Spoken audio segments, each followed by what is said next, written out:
falan hədisdə buyurulub ki, falan. Niyə? Peyğəmbərimiz namazı öz dilində qılırdı, çünki onun dili ərəb dili olub. Bu boyda aləmləri yaradan Allah. Bu boyda, yəni indi dünyada biz yaşayırıq da, yəni aşağı aləmdə biz yaşayırıq.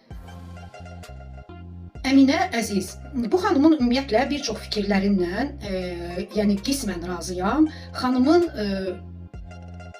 inancı mənə ümumiyyətlə Spinoza'nın yaradan anlayışını xatırladır. Bəlli ki, bundan maraqlanıbdır, mütaliə edibdir. Amma kiçik bir nüanslar var, bunlara toxunacağım. Əminə xanım, siz deyirsiniz ki, namaz hər kəsin öz dilində qılınmalıdır.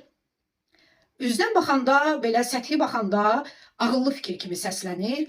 Amma balaca bir düzəliş edeyim. Bir vətəndaş, o cümlədən siz Azərbaycan Respublikasının konstitusiyasını istədiyiniz dildə mütaliə edə bilərsiniz. Dünyanın hansı ölkəsində olursunuzsa olun.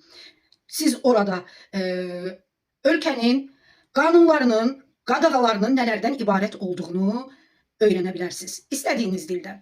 Amma siz harada yaşamağınızdan asılı olmayaraq, hətta hansı dili bildiyinizdən asılı olmayaraq, Azərbaycan Respublikasının himnini Azərbaycan dilində oxumalısınız.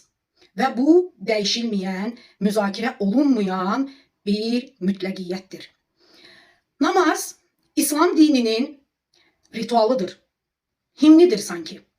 Dünyanın bir çox ölkələrində milyonlarla insan eyni hərəkət eləyir və eyni sözləri deyirlər. Və əgər siz dediyiniz kimi hər xalq namazı öz dilində qılsaydı, biz gözəl bilirik ki, bütün dillərlə bərabər dil və o cümlədən ərəb dili də əskidən indiyə qədər bir neçə dəfə müəyyən kəlmələr dəyişibdir, müəyyən bir şeylərin adları dəyişibdir. Yəni bugünkü müasir ərəb dili danışan ərəblər belə Qur'anı izahsız oxuya bilmirlər. Oxuyurlar təbii ki, öz dilləridir. Çünki rəsmi dil, qrammatik dil, o cümlədən televiziya dili, ədəbi dil eyni qalıbdır. Bir çox sözlər daxil olub, bir çox sözlər deformasiya edibdir. Amma bir düşünün. Hər xalq öz dilində namaz qılsaydı 1400 il ərzində və bundan sonra da nə qədər dünya yaşayacaqsa, o dövrdə nə qədər deformasiyaya uğraya bilərdi namazın sözləri. Bunu da bir kənara qoyuram.